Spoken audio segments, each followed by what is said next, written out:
Hi friends. భగీరథుడు తన తాతల కోసము 1000 సంవత్సరాలు తపస్సు చేసి ఆకాశం నుండి గంగను భూమి మీదకి ప్రవహింపచేస్తాడు. భగీరథుడు తాతలైన సగరుడు కొడుకులకు పుణ్యగతి కలిగేటట్లుగా, సముద్రానికి నిండా నీరు నిండేటట్లుగా గంగానది భూలోకానికి దిగివచ్చి భగీరథుడి యశస్సును సమస్త లోకాల్లో వ్యాపింపచేసింది. ఇంతవరకు మనం ముందు ఆడియోలో చెప్పుకున్నాం. గంగ భూమికి దిగిన కథను, భగీరథుడి యొక్క మహిమను రోమశుడు చెప్పగా విని ధర్మరాజు తన తమ్ముళ్ళతో పాటు ప్రయాణం చేసి నంద, అపరనంద అనే నదులలో స్నానం చేశాడు. హేమకోట పర్వతంలోని రాళ్ల నుండి పుట్టే అగ్ని వలన ఆకర్షించబడి వచ్చే మబ్బులను చూసి పాండవులు ఆశ్చర్యం చెందారు. ఆ వింతను గురించి చెప్పమని పాండవులు రోమశ మహర్షిని ప్రశ్నించారు. అతడు చెప్పాడు, వృషభకూటంలో వృషభుడు అనే ముని కోప స్వభావం కలవాడు. ఎవరు ఏం మాట్లాడినా అతడికి కోపం వచ్చి మండిపడి రాళ్ళ నుండి వెలువడే మబ్బులను పిలిచి వారిని వారిస్తాడు. అందుచేత తపో దాన ధర్మాలు, శమధమాలు లేని వారికి ఆ స్థలం ప్రవేశించరానిది. దేవతలను చూసే ఋషులు మాత్రమే ఆ మునిని సందర్శించడానికి వస్తారు. ఇక్కడ దేవతలు యజ్ఞాలు చేశారు. ఆ యజ్ఞ స్థలాలలో గరికపోచలు దర్భల రూపంలో మొలుస్తూ ఉంటాయి. అక్కడి చెట్లు యజ్ఞశాలలోని యూపస్తంభాల వలె ఉంటాయి. ఇది విశ్వామిత్రుడు ఉన్న ఆశ్రమం. ఈ నదికి కౌశికి అని పేరు. అదిగో అక్కడ కనిపిస్తున్న సరోవరం ఋష్యశృంగుడు అనే ఋషిది అని రోమశుడు చెప్పగా ధర్మరాజు ఋష్యశృంగుడి జన్మ వృత్తాంతాన్ని, అతని చరిత్రని వినాలని ఉందని రోమశుడిని అడిగాడు. ఆ మహర్షి ధర్మరాజుతో చెప్పాడు, పూర్వకాలంలో కశ్యపుడు కొడుకు విభాండకుడు అనే మహర్షి మొక్కవోని బ్రహ్మచర్య దీక్షతో తపస్సు చేస్తూ ఉన్నాడు. అతడు ఒకరోజు ఒక చెరువులో స్నానం చేసే సమయంలో అతిలోక లావణ్యవతి సౌందర్య రాశి అయిన ఊర్వశి ఆ ఋషికి కనిపించింది. వెంటనే ఆ మహర్షి వీర్యం జారిపడింది. విభాండకుడి రేతస్సుతో కలిసిన నీటిని ఒక ఆడదుప్పి తాగి గర్భం ధరించింది. ఆ దుప్పికి ఋష్యశృంగుడు అనే పుత్రుడు జన్మించాడు. ఆ ఋష్యశృంగుడు తండ్రిని, అతడి ఆశ్రమాన్ని తప్ప వీరొకటి తెలియక చాలా అమాయకంగా కఠోర తపస్సు చేస్తూ ఉన్నాడు. మరొక చోట బలవంతుడైన రోమపాదుడు అంగదేశానికి రాజు. ఆ మహావీరుడు పురోహితునకు తాను చేసిన తప్పు వలన ఆ రాజ్యంలోని విప్రులు ఆ రాజును విడిచిపెట్టారు. అందుచేత అంగదేశంలో వానలు కురవటం మానేశాయి. అనావృష్టికి బాధపడి అంగదేశపు రాజైన రోమపాదుడు బ్రాహ్మణులను ఆరాధించి ఏ కారణాన దేశంలో వానలు కురవటం లేదని అడిగాడు. దానికి విరుగుడు చెప్పండని వేడుకున్నాడు. బ్రాహ్మణులు ప్రసన్నులై రాజుతో చెప్పారు, ఓ రాజా, నువ్వు చాలా గర్వం కలవాడివని బ్రాహ్మణులు నిన్ను విడిచిపెట్టారు. వారు విడవడం చేత దేవతలు కూడా విడిచివేశారు. అందుచేత నీ దేశంలో వానలు కురవటం లేదు. శాంత ప్రవృత్తి గల యోగి ఋష్యశృంగుడు అనే మహాముని ఉన్న చోట ఎప్పుడూ వానలు కురుస్తూ ఉంటాయి. ఆ మహర్షి అటువంటి వరాన్ని దేవేంద్రుడి దయ వలన సంపాదించాడు. కాబట్టి నువ్వు సామర్థ్యంతో ఆ మహాముని వేదాంతవేత్తను అంగదేశానికి రప్పించు అని చెప్పారు. రోమపాదుడు తాను బ్రాహ్మణులకు చేసిన అవజ్ఞకు తగిన ప్రాయశ్చిత్తం చేసి వారు చెప్పినట్లు తెలివిగల వారితో కర్తవ్యాన్ని గురించి ఆలోచించి వేశ్యలలో చతురులైన సుందరిమణులను పిలిపించి మీ చాకచక్యం ఉపయోగించి ఎలాగైనా ఋష్యశృంగుడి మనసు రంజింపచేసి ఇక్కడికి తీసుకుని రండని పంపించాడు. వాళ్ళు తమతో చాలా రుచికరాలైన ఆహార పదార్థాలను, పరిమళిస్తున్న పుష్పాలను, అనులేపనాలు తీసుకొని నావుపై నిర్మించిన ఆశ్రమంలో అప్సరసల వలె ప్రయాణించి వెళ్ళారు. ఆ ఆశ్రమంలో విభాండక మహాముని తగిన వేళలో అగ్నిహోత్రాన్ని రాజుకునేటట్లు చేయటానికి తన కొడుకైన ఋష్యశృంగుడిని నియోగించాడు. తాను అడవిలో దొరికే పళ్ళు మొదలైన వాటిని తెచ్చేందుకు అడవిలోకి వెళ్ళాడు. ఆ అదను కనిపెట్టి ఒక ముసలి వేశ్య యవ్వనపు మిసిమి హొయ్యలతో కులుకుతున్న పడుచు పిల్ల అయిన తన పుత్రికను ఋషికుమారుడైన ఋష్యశృంగుడి దగ్గరికి పంపించింది. ఋష్యశృంగుడు తన దగ్గరకు వచ్చిన ఆమెకు స్వాగత సత్కారాలు చేసేందుకు ఎదురు వెళ్ళాడు. అయితే ఋష్యశృంగుడు ఇంతకు మునుపు ఎప్పుడు ఆడవాళ్ళని చూడకపోవడం వల్ల వచ్చిన ఆమెను మునుకుమారుడు అనుకొని, నువ్వు ఏ ఆశ్రమం నుండి ఇక్కడికి వచ్చావు? నేను ఇంతకు ముందు ఎప్పుడు నీ వంటి అందమైన రూపం గల ఋషిపుత్రుడిని చూడలేదు. నువ్వు ఇక్కడే ఉండవలసింది అని ఋష్యశృంగుడు ఆమెను చూసి ఋషికుమారుడు అనే భ్రాంతిలో పడి ఆమె కూర్చునేందుకు నల్ల జింక తోలుతో చేసిన దర్భాసనాన్ని పరిచాడు. అదీ కాక ఆ ఋషిశృంగుడు ఆమెకు ఆర్ఘ్యం పాద్యం సమర్పించి అడవిలో దొరికే రుచికరాలైన పళ్ళు సమర్పించి స్వాగత సత్కారాలు చేసేందుకు పూనుకున్నాడు. అప్పుడు ఆమె అంది, మా ఆశ్రమము ఇక్కడికి 3 ఆమడల దూరాన ఉంది. నువ్వు కూడా దయచేసి అక్కడికి రా, నాతో స్నేహం చెయ్యు. నువ్వు మా ఆశ్రమానికి వచ్చేందుకు అంగీకరించినట్టయితేనే నేను నీ అతిథి సత్కారాలను తీసుకుంటాను అని ఆమె ఋషిశృంగుడితో చెప్పింది. అతడు అందుకు ఒప్పుకున్నాడు. ఆమెను ఆతిథ్య స్వాగత సత్కారాలతో అర్చించి ఆమె తనకు బహుకరించిన సుగంధ పుష్పాలను, అద్భుతాలైన బట్టలను, తిండిబండారాలను, పానీయాలను తీసుకున్నాడు. ఆమె కూడా ఋషిశృంగుడి ఎదుట బంతి ఆటలో, నాట్యకళలో, మనోహరమైన పాటలు పాడటంలో తనకు కల చాతుర్యాన్నంతా ప్రదర్శించింది.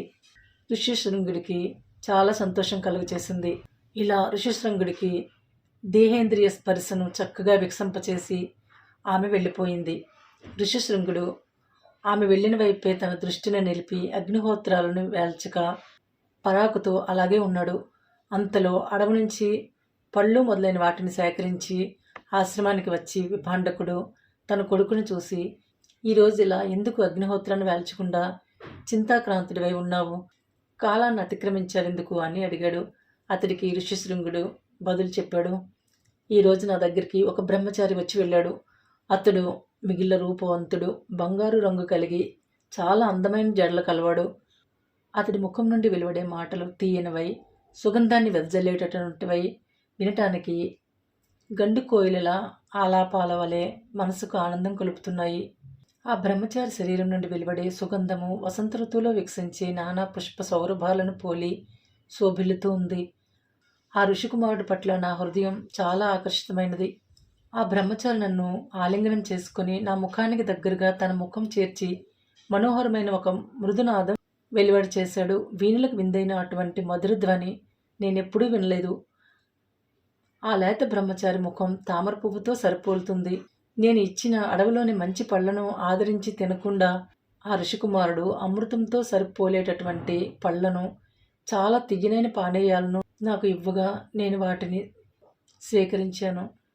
ఆ బ్రహ్మచారి తన చేతిలోని పువ్వులను వెదజల్లగా అవి అంతటా చెదిరిపడి తుమ్ముదల చేత చక్కగా సేవించబడుతూ శోభిల్లాయి. అవి ఈ అడవి పూల వంటివి కావు.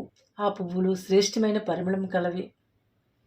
ఆ ఋషికుమారుడితో కలిసిమెలిసి అతని ఆశ్రమంలో ఏకాంతంగా తపస్సు చేయాలని నా కోరిక అని ఋషిశృంగుడు తండ్రికి చెప్పాడు. కుమారుడి మాటలు విన్న విభాండకుడు ఆశ్చర్యం పొందాడు. ఋషులు తపస్సులకు అంతరాయాలు కల్పించేందుకై రాక్షసుల అడవులలో అనేక రూపాలతో తిరుగుతూ ఉంటారు. అటువంటి వారు ఇచ్చే పానీయాలు స్వీకరించకూడదు. సువాసన గల పువ్వులను మునులు ఉపయోగించకూడదు అని విభాండకుడు కొడుకుకు జాగ్రత్తలు చెప్పి ఎప్పటి వల్లే అడవిలో దొరికే పండ్లు తెచ్చేందుకై అరణ్యంలోకి వెళ్ళాడు. ఆ వేశ్యపుత్రిక వచ్చి ఋషికుమారుడైన ఋషిశృంగుడి మనస్సులో వికారాన్ని కలిగించింది. అందచందాలతో హీలోలకి మిఠారి కత్తెలతో కలిసిమెలిసి మాట్లాడటం, దగ్గరగా ఒకచోట కూర్చోవటం, తిరుగాడటం కట్టుబడటంతో సమానాలు కదా. ఇలా ఋషిశృంగుడు వారకాంత చేత ఆకర్షితుడై ఆమె వలుపులో చిక్కుకొని తండ్రికి తెలియకుండా మంచి ప్రవర్తనకు నిలవైన తన ఆశ్రమాన్ని విడిచిపెట్టి మానవులకు సాధారణమైన నడవడికలో చిక్కుకొని ఆ సుందరాంగి వెనువెంట వెళ్ళి అంగదేశం చేరి అక్కడ రోమపాదుడి ఆజ్ఞ ప్రకారము రాజాశ్రయం అనే తోటలో ఉన్నాడు. ఆ ఋషిశృంగ మహాముని నివసించటం వలన ఏర్పడిన మహిమ చేత ఆ అంగదేశము మబ్బులు దిక్కులన్నింటా వ్యాపించి ప్రజలందరికీ ఆనందం కలిగేటట్లుగా కారుతున్న పెను నీటిధారలతో పెద్ద సరస్సులు, గొప్ప నదులు పొంగి పొరలేటట్లు వాన కురిపించాయి. ఇలా ఋషిశృంగుడి రాక వలన అంగదేశంలో వర్షం లేకపోవడం అనే దోషం తొలగిపోవటం చేత రోమపాదుడు సంతోషించి అతడికి లావణ్యరాసైన తన కూతురు శాంతినిచ్చి పెళ్లి చేశాడు. అనుభవించేందుకు తగినటువంటి ధననిధులు, ఆభరణాలు, దాసీ సమూహాలు, బంగారు శయ్యలు, ఆసనాలు మొదలైనవి హృదయం ఉప్పొంగేటట్లుగా ఋషిశృంగుడికి కట్నంగా రోమపాదు మహారాజు సమర్పించాడు. ఆనందంగా వేల కొద్దీ ఆవులను ఇచ్చి ఆవులతో కెక్కిరిసిన గొల్లపల్లెలను వివిధ ప్రదేశాలలో నెలకొల్పి ప్రతిదినము సత్కారాలు చేస్తూ రోమపాదుడు ఋషిశృంగుడికి ప్రీతి కలిగిస్తూ ఉన్నాడు. అప్పుడు అక్కడ ఋషివాటికలో విభాండకుడికి కొడుకు కనిపించకపోవటం చేత అతడిని వెతుకుతూ దేశ దేశాలు ప్రయాణించి విభాండకుడు చివరకు అంగదేశాన్ని చేరి ఆవులతో నిండిన ఒక గొల్లపల్లెలో గోపాలకుల చేత సత్కారాలను పొంది ఇది ఎవరి ఆవుల మంద అని అడిగాడు. అప్పుడు ఆ గోపాలుడు చెప్పారు, ఓ విభాండక మహర్షి, ఇది నీ కుమారుడి యొక్క ఆలమంద. ఈ ఒక్క ఆలమంద మాత్రమే కాదు కదా, ఎన్నో పెద్ద పెద్ద ఆలమందలో ఈ పొడమిలో ఎన్నో చోట్ల గొప్ప గుణాలు కలవాడైన ఋష్యశృంగుడికి ఉన్నాయి అని గోపాలకులు చెప్పగా విభాండక మహాముని చాలా సంతోషించాడు. అక్కడి నుండి విభాండక మహర్షి ప్రయాణించి మార్గమధ్యంలో ఋష్యశృంగుడి ఆవుల మందలో ఉన్న తావులలో విశ్రమిస్తూ చివరికి రోమపాదుడి రాజధానిని చేరి శాంతాదేవితో పాటు ఉన్న ఋష్యశృంగుడిని చూసి సంతృప్తి చెంది తర్వాత విభాండకుడు తన కొడుకును కోడల్ని వెంట పెట్టుకుని తన ఆశ్రమానికి వెళ్ళాడు. అప్పుడు శాంతాదేవి కూడా ఋషిశృంగుడికి, అరుంధతి వశిష్ఠుడికి, ఇంద్రసేన ముద్గలుడికి, లోపముద్ర అగస్త్యుడికి వలె పరమ భక్తితో సేవ చేస్తూ ఉండగా ఋష్యశృంగుడు సుఖంగా జీవితం గడిపాడు అని రోమశుడు ధర్మరాజుకు చెప్పాడు. తరువాత అందరూ ఆ కౌశిక సరోవరంలో స్నానం చేశారు. 5 నూర్ల మహానదులకు సంగమ స్థానమైన గంగాసాగర్ సంగమాన్ని సందర్శిస్తూ తీరరేఖను బట్టి ప్రయాణించి కళింగ దేశం చేరి అక్కడ వైతరిణి అనే మహానదిని సందర్శించారు.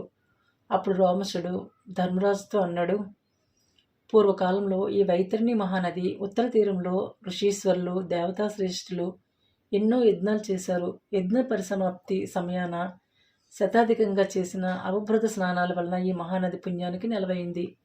ఇక్కడ విశేషించి పేర్కొనదగిన అంశం ఏంటంటే, సకల క్రతువులలో గొప్పదిగా ఎనదగిన పశుభాగాన్ని దేవతలు, ఋషిరేణ్యులు కలిసి ఇక్కడ పశుపతికి ఏర్పాటు చేశారు. ఈ తీర్థంలో స్నానం చేసిన వారు దేవతలు వెళ్ళేటటువంటి మార్గాన పోగలరు అని చెప్పాడు. ధర్మరాజు తాను, తమ్ములు ద్రౌపదితో పాటు వైతరణి నదిలో స్నానం చేసి రోమశుడితో, నాకు నీ దయ వలన సమస్త లోకాలు కనిపిస్తున్నాయి. వైఖానసులు చేస్తున్న వేదపారాయణం నాకు వినపడుతుంది అని చెప్పగా రోమశుడు ఆశ్చర్యపోయి, వైఖానసులు నివసించే చోటు ఇక్కడికి 30,000 ఆమడల దూరంలో ఉంది. వారు చేస్తున్న వేదపారాయణం నీకు వినపడటం చేత నీకు మానవ మాత్రులకు లేనటువంటి దివ్యశక్తి ఉంది.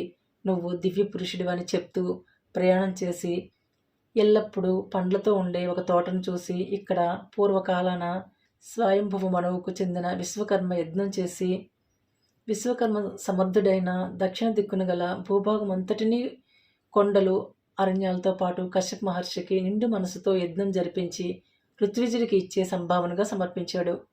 అందుకు భూదేవికి కోపం వచ్చింది. ఆమె కశ్యపుడికి పట్టుపడక పాతాళానికి వెళ్ళిపోయింది. కశ్యప మహర్షి భూదేవి అనుగ్రహాన్ని సంపాదించేటందుకు కఠోర తపస్సు చేశాడు. అప్పుడు భూదేవి ప్రసన్నరాలై నీటిలో నుండి వెలువడి వేది రూపంలో కశ్యపుడికి సాక్షాత్కరించింది. ఆ వేదియే ఇది. ఈ వేదిని అధిరోహించిన వారు చాలా పరాక్రమంతో తేజరిల్లుతారు. ఈ మంత్రాన్ని ఉచ్చరిస్తూ మాత్రమే ఈ వేదిని ఎక్కాలి, లేకపోతే ఇది సముద్రంలోకి పోగలదు అని రోమశుడు చెప్పి అగ్నిర్మిత్రో యోని అనే పదాలతో ప్రారంభమయ్యే మంత్రాలను ఉపదేశించాడు.